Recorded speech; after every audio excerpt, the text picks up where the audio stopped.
The summer transfer window has slammed shut, but it wouldn't be the Premier League if there wasn't one last bit of drama. And I'm just reading now, Marc Guehi's move to Liverpool has collapsed. It will no longer be happening this window. We're going to go through a few of the biggest moves that happened today, but I think we have to start with this one because this was a move that appeared destined to happen. Seriously, Guehi has been professional the entire window. He hasn't kicked up a fuss. He's basically allowed things to play out, but while still expressing a desire to the club to make that move to Liverpool. 1 year left on his deal. Liverpool looking to make a deal happen for £35 million.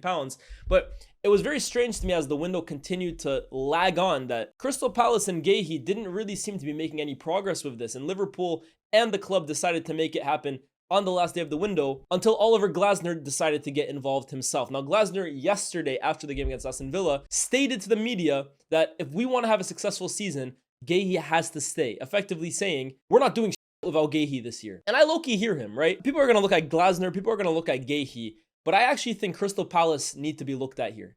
I like Crystal Palace a lot. I think they're a club that do things typically the right way. But the decision to look for a replacement this late into the window for a player that has 1 year left on your deal kind of screams incompetent to me, right? Like, this should have been business that got taken care of weeks in advance, weeks prior to waiting until the final moments of the deadline. And even today, right? Trying to get Igor over the line, who's Brighton's 5th choice center back, before that fell through because he decided to join West Ham instead. I'm not gonna lie, the way Crystal Palace should have probably taken care of business here is selling Guehi around the same time that they sold Eze, making sure that they had enough time to bring in an adequate replacement, because even Igor really isn't the ideal like-for-like replacement for Guehi, and giving everybody, including Glasner, enough time to make sure that going into the season, the squad was in a healthy position. Because I'm not gonna lie, I hear Oliver Glasner's point of view. He's a manager that has achieved above and beyond what was expected of him at Crystal Palace. He won them a cup. The first season he was there, he got them finishing close to Europe. He's done really, really well for them. But it's not ideal for a manager as well, too, that after doing what he's done, the club loses Eze, the club loses Guehi on less money than and it's in his control, right? He's not the one that allowed Guehi's contract to run down. That's the club over the years. So for him, looking at his two best players leaving and not really bringing adequate replacements must be largely frustrating for him. And in the final moments of the window, he's probably looking at the situation in terms of, okay, the club's going to accept 35 million because it's great for them from a financial point of view. But as the manager, I'm stuck in a situation now where, yeah, the club's made 35 million, but I don't have a player to play in my system, let alone the captain of the football club. So I feel bad for Guehi in this situation because he's acted like nothing short of a professional. And I feel really bad for Glasner as well, too, because look, man, he's got to win football games. He's got to coach a football team and he wants to be at an ambitious side. There's a report coming out saying that Glasner effectively told Parrish, this is not how a team that just wins a trophy should behave in the transfer window, where Parrish is looking at it more from a financial point of view. But ultimately, the biggest loser in all of this is Marc Guehi, and I feel bad for him. But also at the same time, too, guys, for some people now who I'm seeing, oh, this is why players force moves over the line. Crystal Palace aren't forced to sell Guehi. I keep saying this. He's under contract with them. If anything, I would expect this deal to happen in January for £15 million, where Liverpool still get the player they want. Or if Guehi wants to really wait it out even more, he waits till the summer transfer window where he becomes a free agent, and this is where the power is in his hands. All of a sudden, he can open up a bidding war if he wants. He can demand more because now there's not a transfer fee in the way. He can ask for more add-on fees, more sign-on fees. He could really put himself in a position of power in a year's time. So for all the people saying, oh, this is why Isak did what he did. Nah, man, if you're under contract, the club has an element of control. The minute you're off contract, you do what you want, man. You do what you want. The club doesn't control you anymore. So I do feel for him because clearly he wanted this move to happen. But I expect this to happen in 6 months' time, if I'm being absolutely honest with you. I expect Marc Guehi to be a Liverpool player by January. I think we're just delaying the inevitable here. And ultimately as well too, right? Glasner would probably have thrown his toys out the pram if they sold Guehi without bringing a replacement. So much so that I think there's an actual risk Glasner resigns if they sell Guehi today. I honestly think this is my theory, the reason this took so long to kind of like come to a conclusion, even after the deadline shut, I'm sure Glasner was telling Parrish, you basically co-sign, you allow this guy to leave, you're losing me as well too. And Parrish was effectively left with a decision, okay, do I bank the 35 million pounds, but also lose my coach, or do I keep both of them and figure it out in the next 6 months? There's a part of me that really believes that Glasner put the pressure on Parrish. You lose Guehi, you lose me as well too. And I think in that situation, it's kind of a no-brainer. You can't afford to lose both your coach and your center back without bringing in a replacement for either of them. I don't think you can afford to do that. So Guehi stays at Crystal Palace. Glasner stays as well too. And I think this move probably happens in 6 months' time. However, the other deal that happened today was, of course, Alexander Isak. Now, I'm not going to go too much over this because I already made a whole separate video dedicated to that. But wow, imagine if Liverpool Football Club had decided or had managed to bring in Isak and Marc Guehi in one day. That would have been one of the most dramatic deadline days we have ever seen in the Premier League. Already, it's not bad. I mean, Isak smashing the British transfer record on the last day of the window is huge. And if you want my real thoughts, all my thoughts brought to you guys, go check out the video prior. Speaking of Isak, Newcastle finally got another striker through the door, and it's been the one that's similar to Isak, has been one of the worst kept secrets in football, Yoane Wissa. I mean, again, you guys know how I feel about the way Isak kind of dealt with this entire window. I'm not especially fond of the way Wissa dealt with it either, man. But the move has happened. Newcastle have got their guy for £55 million. He's going to play either alongside Voltemada, who they signed a few days ago, or as a backup. I'm not too sure, right? I have to be honest with you. I think Wissa's a good striker, but do I look at Voltemada and Wissa as the Isak and Wilson replacements and think Newcastle have gotten better or at least stayed the same? No, I don't. I think Newcastle are worse after the window than they were before in terms of their center forward position. I think they've done decent business elsewhere on the pitch. But I'm not gonna lie, guys. Like, I look at Wissa and I think he's okay. Like I said, he's scored goals in this league before. But 55 million and fighting the entire window for him is actually a bit interesting for me, bro. Like, I look at Wissa, who's 28 years old, and then I look at Serhou Guirassy, who's 29 years old, and I think to myself, right, like, if you were willing to spend 55 on Wissa, why didn't you go for a little more for Guirassy, who I think is the better center forward? I think he's more proven. I think he's more talented. I would have gone for him as an Isak replacement. Again, he's not long-term. You're not going to get much sell-on value from him. But for a few seasons, Guirassy will come in, be guaranteed goals, probably be better suited to playing Champions League football, which Wissa and Voltemada, neither of them have done. I'm a little underwhelmed by this signing. I know Newcastle fought tooth and nail to get this guy, but I'm of the opinion he's okay. Like, he's a good striker. Nothing really to shout home about. And I think potentially there were better options. I mean, let's see what this guy does at Newcastle. But they finally got their man. Another move that got confirmed today, Randall Kolo Muani to Spurs. Here we go. A pure loan deal. No obligation. No nothing. It's just a straight, dry loan deal. And I have to be honest with you guys, I'm actually a big fan of this signing. I actually like Kolo Muani. I find him to be quite underrated. I think he's really struggled to shake off this reputation he built at PSG, where it didn't work out for him, that big money move. And also, I think whenever anyone ever thinks about Randall Kolo Muani, the first thing they think about is that miss in the World Cup final against Emi Martinez in the dying moments, right? That miss will haunt him for the rest of his career. But I'm sorry, I actually like Kolo Muani. And I think some people forget in that World Cup final, yes, he missed that chance, but his inclusion into his substitution into the game alongside Thuram and Kingsley Coman changed the game for France. He helped get France back into that game. No one ever gives him credit for that. And I think if you look at his loan spell with Juve last season, he showed what he's really about. Is he a prolific goal scorer? No, he's not. Or is he a prolific finisher rather? No, he's not. In my opinion, he's a 1-in-3 finisher. He's not crazy prolific in front of goal. But what he does provide you is energy, versatility. He can play across the front three. He's very good at linking up play. I think he had an amazing relationship with Kenan Yildiz last season that really kind of helped Juve get over the line in the second half of the year. And I find him to be a good player. Now, on top of that, the fact that Spurs are getting him on a loan where there's no pressure to buy him at the end of it, this is no risk, all potential reward. I think it's a no-brainer for Spurs. And I think in Thomas Frank's system as well, too, a manager who's gotten the best out of it, Mbeumo up front, Wissa up front, Watkins up front, Tony up front.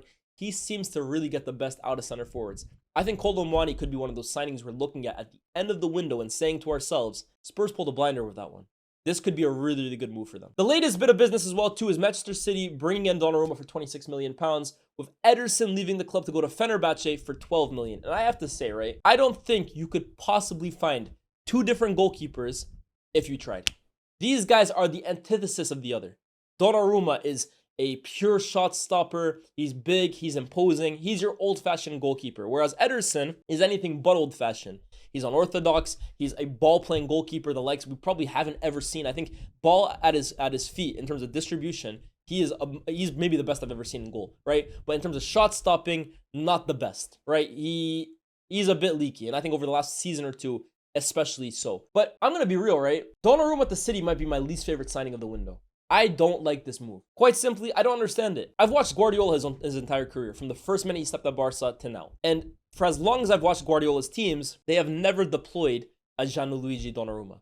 They had Victor Valdez at Barca, maybe the original ball-to-feet goalkeeper. Then Neuer at Bayern, maybe the most famous ball-to-feet goalkeeper. And then Ederson, maybe the best ball-to-feet goalkeeper. That's the kind of goalkeeper Pep loves. Gianluigi Donnarumma cannot play with the ball at his feet. He can't. At PSG, they would often overlook him in build-up because of how uncomfortable he is with the ball at his feet. He's not that kind of goalkeeper. But not just that, right? You look at him in terms of his physique, his height, how imposing he looks. But claiming crosses, this guy is shaky. I'm going to be real, guys. I'm not a huge fan of Donnarumma. Last season, he was maybe the best goalkeeper in the world. But I think last season is also kind of clouding the memory of a lot of people because Donnarumma wasn't that great the years before that. At PSG, he was inconsistent. He was shaky. I felt him alongside Marquinhos always had their fingerprints on the scene of any crime when PSG left the Champions League. Last season was amazing, but is that the real Donnarumma, or was it just a one-year thing? For the way City typically want to play, I don't understand the signing whatsoever. Let's see how it goes, right? I mean, could this potentially be something that's in place for after Pep? You know what I mean? Like, maybe this could be Pep's last season, and the next manager will have Donnarumma to call upon. Maybe. In that kind of world, that might make sense. But under Pep, my hot take, I think James Trafford is better for the system than Donnarumma is. That's just my opinion. Also leaving the club, Akanji is being loaned out to Inter with a possible £13 million move for next summer as well too. And I think the other business potentially happening today, İlkay Gündoğan to Galatasaray. That move has not been officially confirmed. I think we're still waiting for confirmation on that. But City making a few outgoings as well too on the final day of the window. I can also break this news as well too because it's literally just happened. Arsenal have confirmed Piero Hincapie as the latest signing for Arsenal Football Club this summer. They've had an incredible window. They brought in many players, and Hincapie is the latest. And I think this one is a really interesting one because of the Eze equation, right?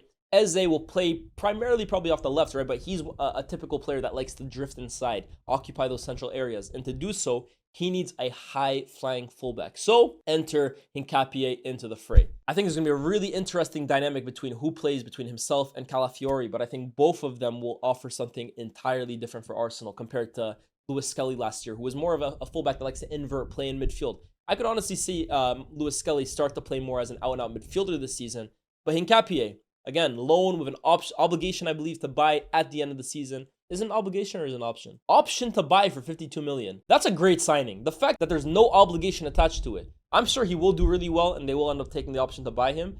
But that's really good business from Arsenal. I like the signing of Hincapie. It was a relatively quiet deadline day for Chelsea as well too, with one exception being Nicholas Jackson leaving the club. Now, there was a case of will he, won't he. Obviously, the late injury to Liam Delap at the weekend kind of forced Chelsea to reconsider allowing Nico Jackson to leave on loan to Bayern Munich. So much so that they actually wanted him to come back on the plane mid-flight. But Nico Jackson was firm. He decided that he wanted to make this move happen no matter what. And Chelsea actually managed to get more out of the deal from Bayern than initially expected. It turned from a 15 million loan fee to a 16.5 and now an obligation to buy for, I believe, 65 or so million if certain things are kind of achieved. I think he needs to accomplish a certain amount of appearances for Bayern this season. But look, I think Nico Jackson to Bayern is interesting. I mean, he is going to be the backup for Harry Kane. It'll be interesting to see if Harry Kane leaves next summer, whether Jackson becomes the starter for them. But as for Chelsea, this is a player that I think there was no secret about it, was on the outskirts at the club, especially when you signed Delap and Joao Pedro, right? Those are clearly the two main forwards. So I didn't really see a problem in Jackson leaving the club. He's not really in Maresca's plans. However, with Delap going down, I think it kind of opened everyone's eyes to, look, if anything happens to one of those two center forwards, there isn't much to really rely on. So maybe keeping Nico Jackson at the club wasn't the worst idea, just as, an insurance policy, right? Now that you've sold him, you are getting a lot of money. I think it's a very, very decent fee for Nicholas Jackson, especially when he's not in your plans. But that fee will only really come in next season. And at the end of the day, maybe the better decision was keeping Jackson at the club for this season. Again, just as an insurance policy, and then selling him next year where he probably would retain most of his value. Maybe you don't get the exact same price, but wouldn't you rather have the player? I think it's a really interesting one. Chelsea fans, let me know what you guys think in the comment section down below. I'm a little undecided about this. I think the fee for Jackson is brilliant if you get it. Don't get it twisted. But would you rather have the fee or would you rather have the player for 1 more year? I think it's an interesting one. Now, Man United were very busy on transfer deadline day, especially with outgoings, and a few that I'm very, very over the moon about. First and foremost, Rasmus Hojlund completes a loan move to Napoli for the season, €6 million loan fee with an obligation to buy for €44 million if Napoli make the Champions League. Look, man, you guys know where I stood with Rasmus Hojlund. I don't think he's good enough for Manchester United. I think he's extremely raw. I don't think he's all that talented either. And for Man United to be able to bring in potentially €50 million for a guy that's scored about 15 goals in the last 2 seasons, I don't think it's the worst thing ever. I think Man United have actually done pretty well there. In other news, Antony has also left the club on a permanent basis. I can't remember exactly what it was. I think it was like, what, 20-something million with potential to earn more in add-ons or sell-on fees, something like that. I think with Antony, it was just really important to get him out the door, man. This is a move that we vastly overpaid for in the first place. And from minute one, I think it became very obvious he was not of the level that required, right? This guy has never been good enough for Manchester United. So he had a good loan spell at Betis. I think it was always a struggle getting Betis to find the money to take him on full time. But Man United have made it happen. Antony is out the door. And I think we're finally just waiting the last bit of news, and that's Jadon Sancho on loan to Aston Villa. We'll speak about that in a second when we talk about Villa, because something that did happen today, and we're just waiting for official confirmation, is Senny Lamens, the goalkeeper from Belgium, from Antwerp, that joins Manchester United on a €21 million fee. Now, the last 24 hours has all been about, will it be Emi Martinez? Will it be Lamens? Lamens has been the goalkeeper that has been tracked by Man United all summer long. Young goalkeeper seen in Belgium as a potential heir to the throne of Thibaut Courtois. And the other alternative was Emi Martinez, because Antwerp was kind of playing hardball over a few million. So Emi was seen as the potential backup plan for that. And look, I'm not going to lie to you guys. I've never seen this guy play in my life. I'm not going to judge him off a few compilations. I don't know about him. But what I do know is the standards for a goalkeeper at Man United right now are extremely low. Right now, all we need is somebody that isn't going to pick up the ball and throw it in his own net, figuratively. The 2 goalkeepers at the helm right now in Binder and Onana have been nothing short of unmitigated disasters. So for Lamens, he's a young goalkeeper. Clearly, there's something that the club likes about him. I think it's been reported that he's a very data-driven signing in terms of they really did a lot of research on his underlying metrics. I don't know about all that. I'm of the opinion, let's just see how he does. However, please just come in, catch corners, claim corners, anything at you, please catch it. Anything to the side of you, please parry it. I'm not asking for the world here. I'm just asking for a competent keeper. Please, Lamens, I'm rooting for you. But damn, it's hard to be worse than what we currently have. Aston Villa are the next club I really want to talk about on this deadline day, because they've had a disastrous start to the season. 19th place, 0 goals scored, 0 wins. But they've been busy this deadline. They've signed Victor Lindelof on a free. I'm less than convinced about that. But they've also signed Harvey Elliott, loan with an obligation to buy. By the way, we've seen a lot of loans with obligations to buy this window. It's kind of crazy. I wonder if there's something in that, right? But he's coming in for a £35 million package. I'm going to be real. I like Harvey Elliott. I've always thought that he's a talented player, maybe a little unfortunate not to get more minutes at Liverpool, but you know what the competition is like over there. And I think this move, you will finally get to see Harvey Elliott playing week in, week out and showcasing what kind of talent he is. He's got a wonderful left foot. He's got a very creative mind. He's very technical, good in tight spaces, comes up with an odd goal here and there. I think he's going to be quite good for Aston Villa. And I'm really excited to finally get to see him playing week in, week out, because I think there's a player in Harvey Elliott. The next player they've also signed is a certain Jadon Sancho, Mr. Freedom Fighter himself. He's joining on a loan. They're actually covering the majority of his wages, which I'm over the moon about, right? Look, man, I don't know what to say about Sancho at this point. I want to say it's last chance for him, but if I have to predict how this is going to go, I think he's going to be decent. I think he's going to have a few games where he looks pretty okay. And then at the end of the season, he's going to come back to Man United because Villa's not going to take up the option to buy him full time. That's honestly how I foresee this going. I feel like Sancho now is kind of in this cycle at Man United where he's just desperately going on loan every season, hoping for a suitor to take him while also paying his wages, which, let's be real, are over the top. But I'm of the opinion he's going to do okay at Aston Villa, come back to United, and this is going to be one that is going to just continue going out on loan until he probably leaves the club on a free, man. It's been a disastrous signing for Manchester United, maybe the worst one we've ever made. But I'm actually rooting for him, man. I got nothing against Jadon Sancho. I hope he does well at Villa. He is a talented player. I mean, he showed that at points in his career, but it almost feels like he's kind of a forgotten man right now in the game, man. So let's see how Sancho does, but I'm not really expecting too much. And I mean, that's kind of the biggest stories of today. Yes, Fulham made a few signings. Forest made a few signings as well too, but I'm going to cover them more in a video tomorrow where I grade every single team's transfer window this season. That's what I'm going to do. I'm going to leave those clubs for tomorrow. Make sure you check out that video. Make sure you check out my Isak video as well too if you missed it earlier today. The transfer window is finally over. It's been a long one, man. I'm exhausted. The Isak saga has worn me out. And let me know how you guys thought your club did on deadline day. Like, share, subscribe, leave a comment as well too. I'll see you guys tomorrow. Peace.